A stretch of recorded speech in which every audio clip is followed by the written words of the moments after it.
ایک رات آئے گی قیامت کے قریب جو 3 راتوں کے برابر ہوگی، تو لوگ پریشان ہو جائیں گے، بچے عورتیں چیخنے لگیں گی کہ سورج کدھر ہے، سورج کدھر ہے۔ تو 3 راتوں کے یعنی 12 یا 36 گھنٹے کے بعد سورج مغرب سے نکلے گا اور سرخ پیلا تھوڑا سا اوپر جائے گا اور پھر غروب ہو جائے گا۔ تو شیطان ایک دم سجدے میں گرے گا، کہے گا یا اللہ آج جس کو بھی تو کہتا ہے میں سجدہ کرنے کو تیار ہوں۔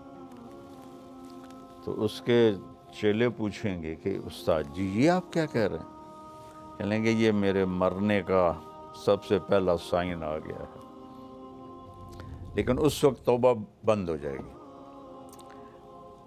جو کفر پر ہے وہ اسلام اس کا قبول نہیں، اور جو توبہ کرنا چاہے اس کی توبہ قبول نہیں۔ پھر تھوڑی دیر کے بعد سورج مشرق سے نکلنا شروع ہو جائے گا۔ اس واقعے کے کچھ عرصے کے بعد صفا پہاڑ جہاں ہم صحیح کرتے ہیں، حالانکہ وہ چھپ چکا ہے، تو یہ اللہ کے نبی نے فرمایا میں دیکھ رہا ہوں کہ ایتھوپیا، جس کو عربی میں حبشہ کہتے ہیں، حبشہ کا ایک کالا آدمی پتلی پنڈلیوں اور ٹیڑھی پنڈلیوں والا، کیا میرے نبی کی نظر ہے، وہ بیت اللہ کا ایک ایک پتھر توڑ کے گرا رہا ہے۔ پہلے یہ ہوگا،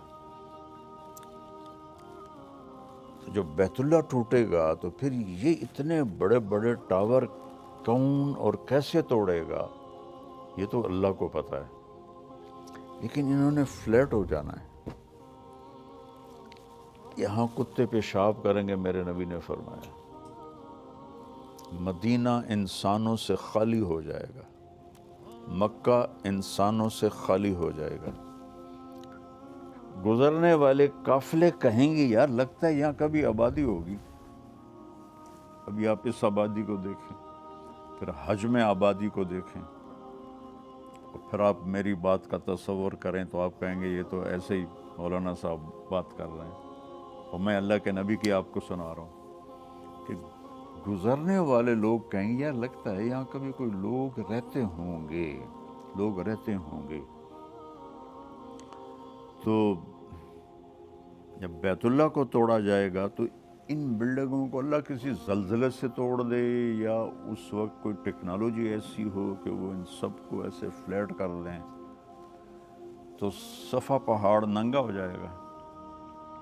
پھر ایک دن صفا پہاڑ پھٹے گا، اس میں سے ایک جانور نکلے گا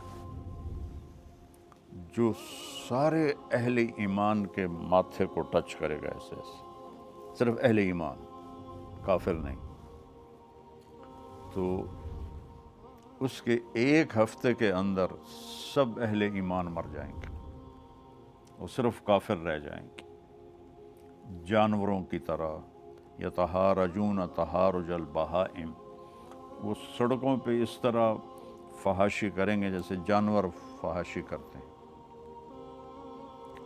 تو پھر اللہ اس سارے نظام کو زیرو کر دے گا۔ آپ کو حیرت نہیں ہو رہی ہے؟ اتنا بڑا سسٹم یار کا ایک پتھر نہیں ہے۔ کون سی طاقتیں آئیں گی جو سب کو فنا کر دیں گی؟ قیامت جب تک ایک آدمی کلمہ پڑھنے والا موجود ہے قیامت نہیں آئے گی، بلکہ کلمہ بھی نہیں، آپ نے کہا اللہ کہنے والا جب تک ایک بھی موجود ہوگا قیامت نہیں آئے گی۔ جب وہ بھی مر جائے گا پھر اللہ جب چاہے گا وہ اس دن کو لائے گا۔ اور جب زمین وَإِذَا الْقُبُورُ بُعْثِرَتْ اذا زلزلت الارض زلزالها، تو ساری زمین توڑ پھوڑ ہوگی، لیکن جہاں جہاں مسجدیں ہیں وہ زمین ایسے اوپر اٹھ جائے گی۔